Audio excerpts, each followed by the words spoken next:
Okay, well, it's been a little while since we've done a video, and I apologize for that. Been a little busy.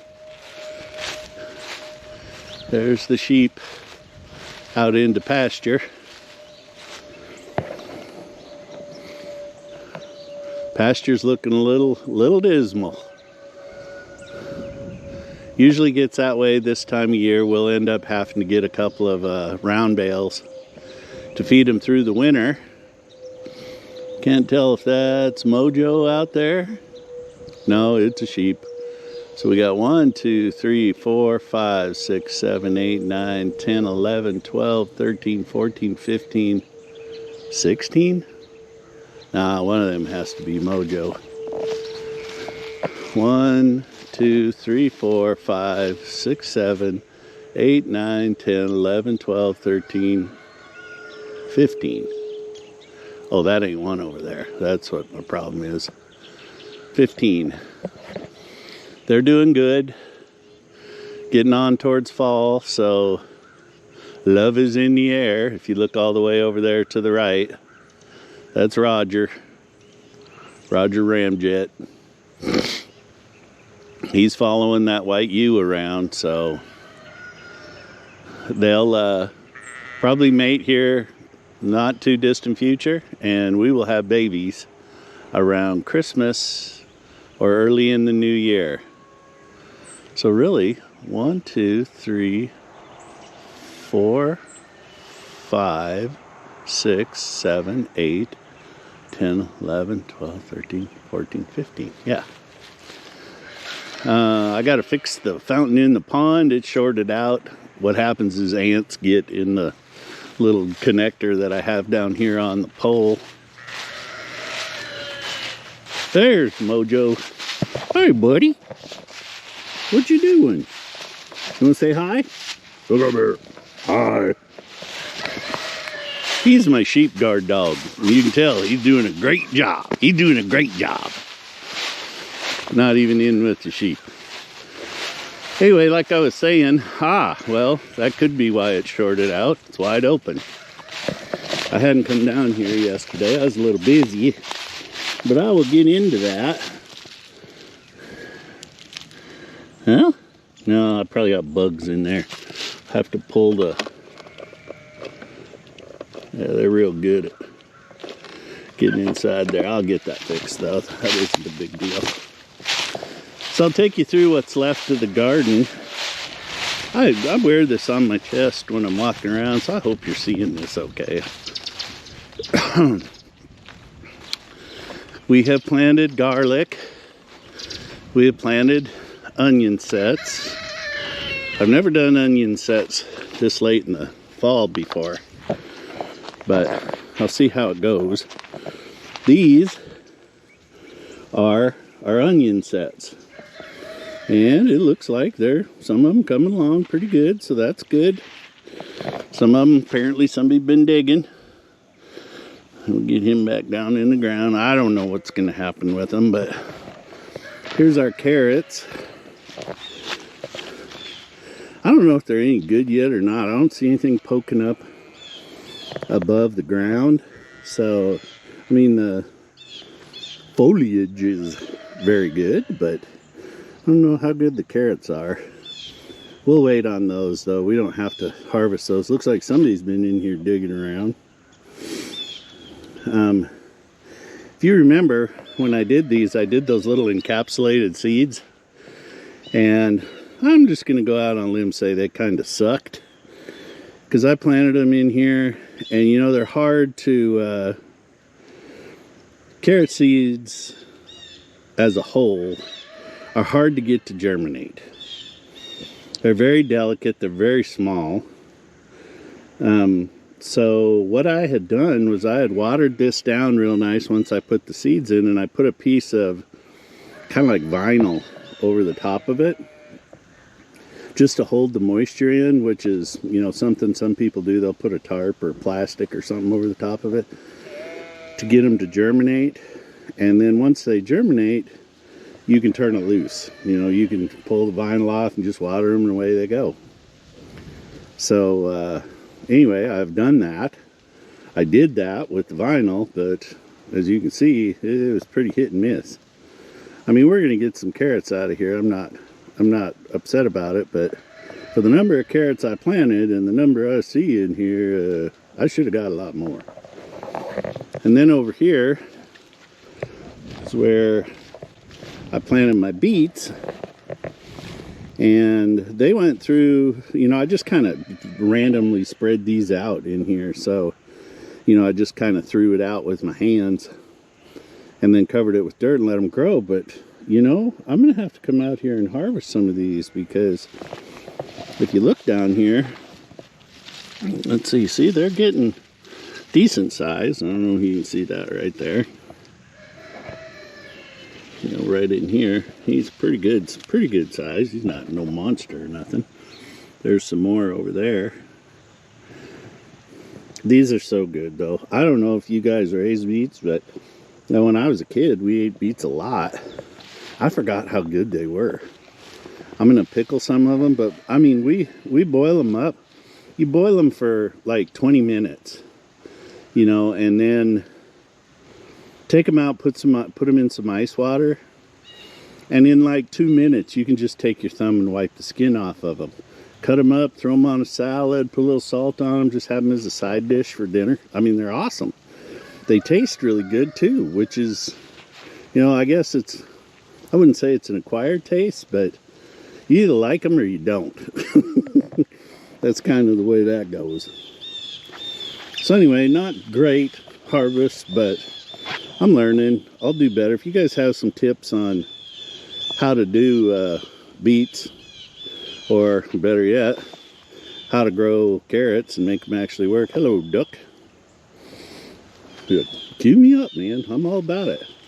And then over here is our pride and joy, the garlic. And it appears to be coming up pretty good. I mean, this is like 2 weeks worth of growth, so.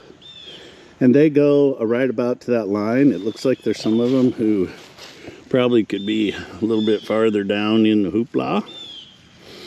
It has been so dry. I don't even remember the last time we had rain here. But it's going to have to pick up,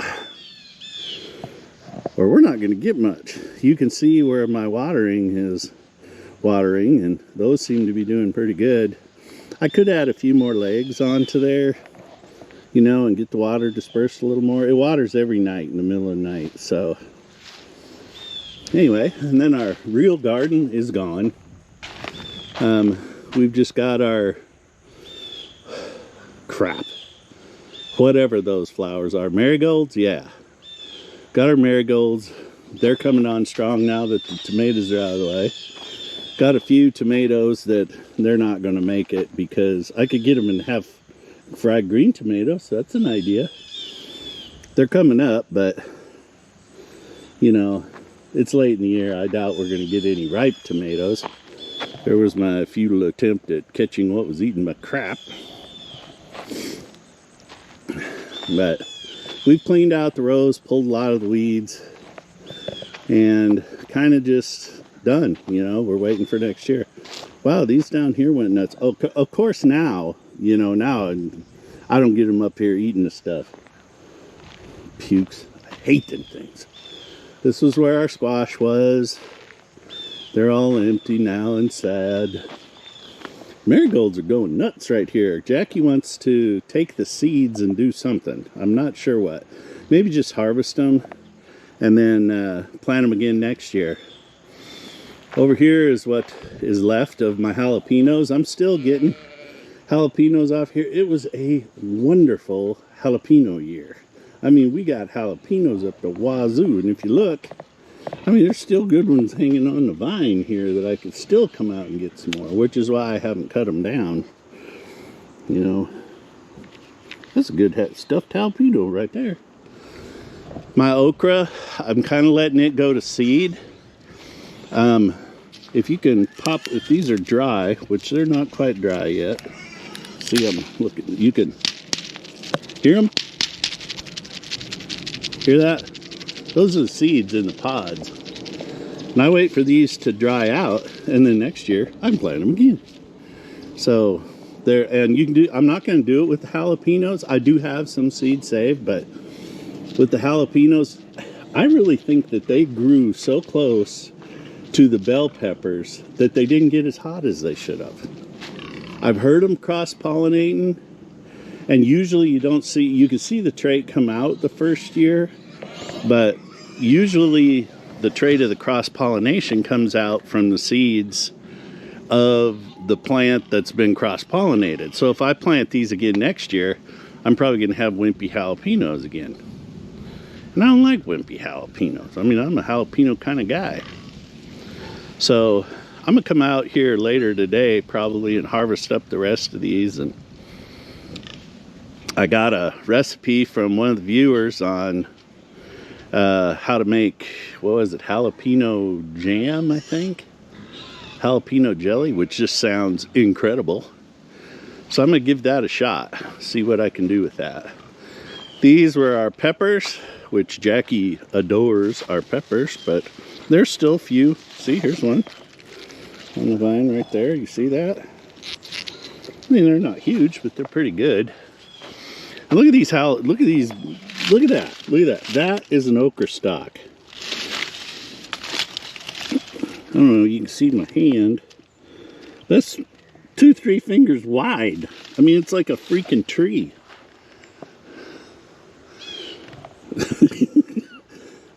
I don't even know if you can grow okra up north where I came from, up in Montana, because I don't think it gets hot enough.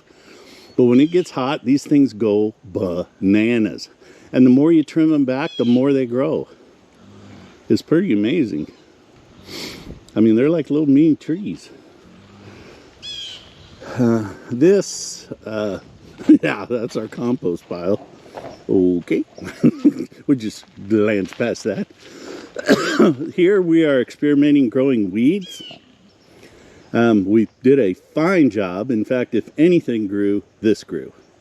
Actually, we had nothing in this year, as you can plainly see. And what I think I'm going to do is I'm going to get rid of this row. I'm going to pull this row out this winter. Move the dirt over to maybe that bed, the far bed over there, the one here closer from the marigolds. Fill that bed in with some of the dirt. I've got, if you can look on if you see on the way I built my beds, I've got a 2x12 and then a 2x6 stacked on top of it. I had that on a couple of these beds. I had it on this bed too. But I'm going to take that 2x6 off and I'm going to lower it one level because it doesn't do me, it really doesn't do me much good. I don't have anything. It's not like I'm planting carrots that are 1.5 feet long or something, you know.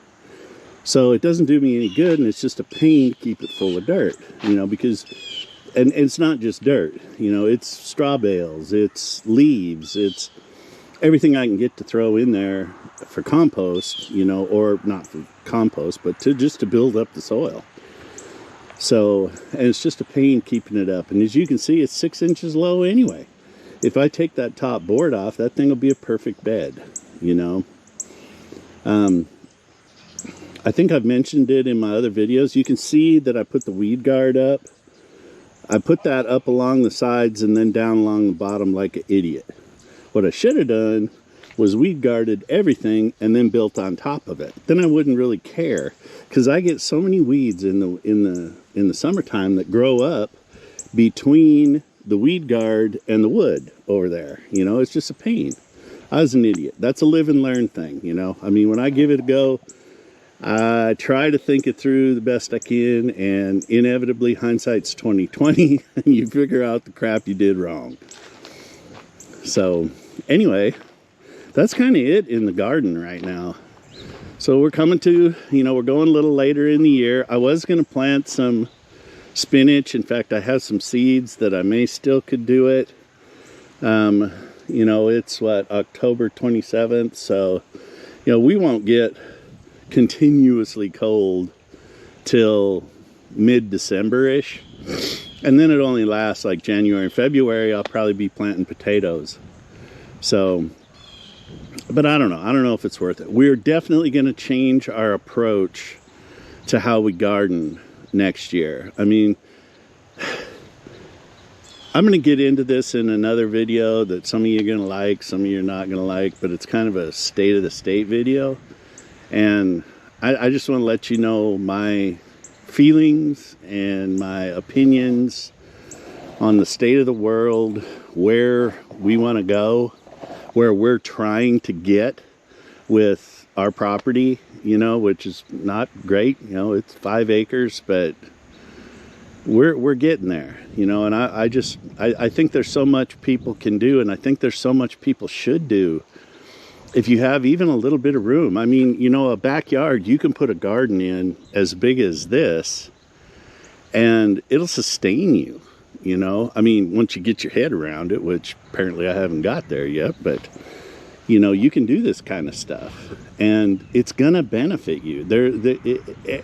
Even if you just grow herbs, or if you grow just cucumbers, you know, something, you can feed yourself, you can feed your family, you know. And I'm not saying that the world's going to end and we're going to have to be totally self-sustaining or we're going to die, you know, but with inflation going up and cost of living skyrocketing, it's just so much easier to eat so good off of a little 5 acres. Heck, you could do this on 2. You could do this on 2 acres.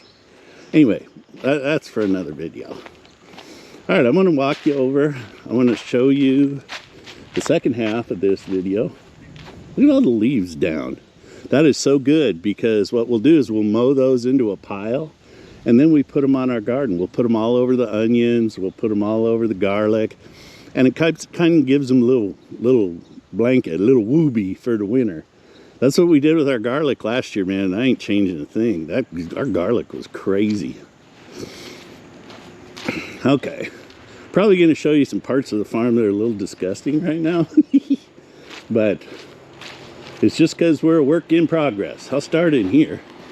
I don't know, you can hear that little air conditioner working up there. I don't know if you can see it. That little air conditioner working up there is keeping my cooler cold. And the reason my cooler is cold is because I processed 2 pigs this week.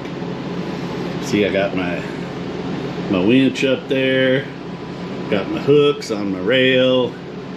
That air conditioner, now I've opened the door. I don't know if you can see it right there, showing 42 degrees. It'll keep this room between 36 and 40 degrees all the time. Summer, winter, don't matter. That is a cool bot, and it's connected to the air conditioner. And what you're doing is you're teasing the air conditioner to think that it's hotter than it is.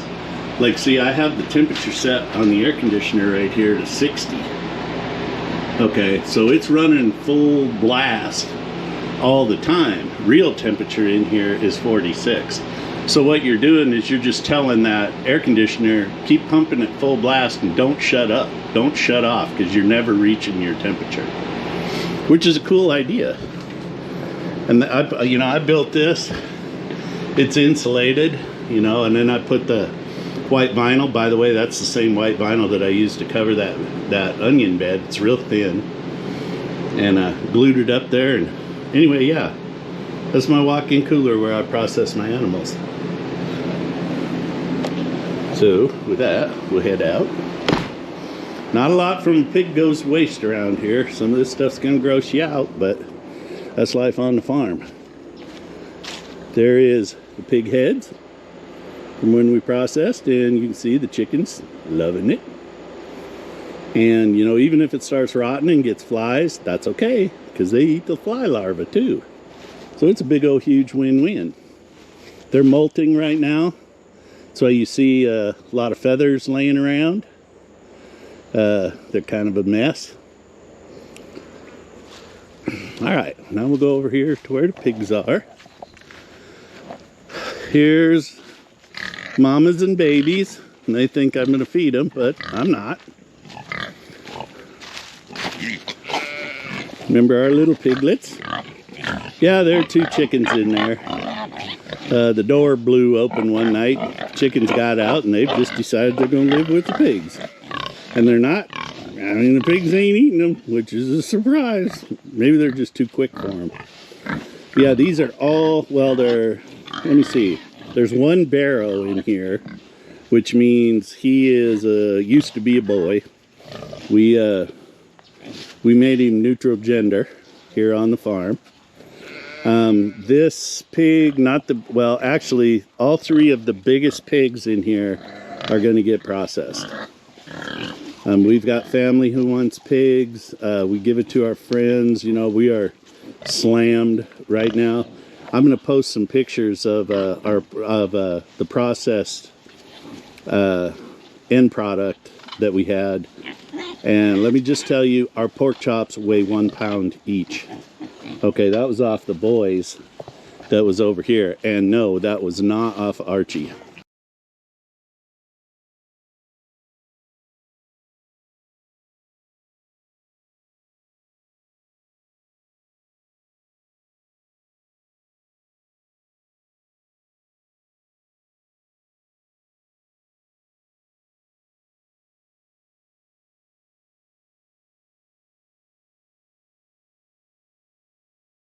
Hey, buddy. He is going to be our new breeding boar. So I'll tell you a little bit about how we take these. I usually use, now when I dispatch them, I use a 20 gauge slug. You might think that's overkill, but that's a 600-pound pig you're looking at right there. And he's always been a good pig. He's a friendly pig, as you can see. You know, he wants me to pet him right now. But the only thing worse on both the pig and the human when dispatching, the only thing worse than having to shoot them once is having to shoot them more than once. And that's the voice of experience talking. I was using 22 Magnums, and I had good luck with them for a while. And then I had one pig that I put down that was just, it was bad. I'll just leave it at that. And I said, okay, no more. I don't need to prove anything by taking them with a little gun just because I'm badass or something. That ain't it. I just want them down, and I want them down with one shot. So I moved up to the 20 gauge. That's what I'll end up using on Archie here in a couple of weeks probably. We're waiting for it to get a little cooler because he's such a big guy. But anyway, yes, 20 gauge is what we use. I've got 4 pigs I need to process. I have got little pigs I need to sell. I want to eventually get it down to just Albert Sweinstein right here and his wife Elsa, who is the medium-sized pig over with the girls. I'm going to tell you right now, though, putting that electric fence in was the absolute right thing to do. They all respect it. You know, it took Edith a long time to get the hang of it. In fact, I've had it off. So it took her a long time to get used to it. That's Edith laying right down here. That's Elsa, who just walked up right here, sticking her head in a brick. And the other ones are going to freezer camp. So yeah, that's that. And we'll go out and I'll show you the sheep. They're looking good. Mojo, why are you not in guarding your sheep? Huh? Huh? Because you had to go gallivanting this morning? This here's Marsala. She's the only one that'll let us get close to her. The rest of them are kind of skittish. We have 3 of these. There's 1 boy and 2 wethers that we need to put down. And Roger, I'm probably going to look to, that's him standing behind the white sheep right there. We're probably going to try to trade him maybe with somebody else to get a little different bloodline in here. So, just yeah, it's so funny, that black one standing behind that white one right there, that's a boy. And he just didn't shed all his fur this year, which he's probably going to be thankful for. But Roger, the big ram, he did shed a majority of his. Boy, he's on that white sheep like nobody's business. He's still with him over there. But Roger is in the back there. He's the big guy chewing his cud, if you can see him. He shed his fur, and he looks magnificent. He has a great beard on him, you know, and he's just he's unpredictable. You know, he's knocked Jackie ass over tea kettle a couple times, but got to keep an eye on him when you're in there. He's doesn't want you messing with his girls, I guess. But yeah, so anyway, that's it. So that was a quick walkthrough today. Well, not necessarily a quick walkthrough. You get back on the job, big guy. Get back on the job. What if the coyotes come? Huh? We've been hearing them at night, but I tell you what, his bark sounds like, I don't know. I'd be scared if I came on the property and he roofed at me. So anyway, that's a quick walkthrough of the farm. See, there's our nasty old burn pile. This is a scalding tank that we use for the pigs. However, I've been skinning the last two, and I'll skin Archie as well. But we can put a couple of, excuse me, propane burners under there and heat the tank up and scald them if we want skin-on pork. It looks prettier. It's kind of a pain in the butt to do, especially, you know, when there's usually only 2 or 3 of us around here doing it. So what I've been doing, I can explain that to you, is I bring them over here to this table and lay them on here, put these 4x4s on either side of them, like that, lay him this way, and then I can skin him. And then I use this chain hoist right here, and I have a gambrel where I can hook him up, and that's where I put him up and gut him. We put a bucket down here where, I don't know where it's at right now. Put a bucket down here with a plastic bag in it. That's where we put all the guts. And another gross thing, we just dump the guts in the pig pen and the pigs clean up the guts. Yeah, that's a little weird, huh? But, so it works well.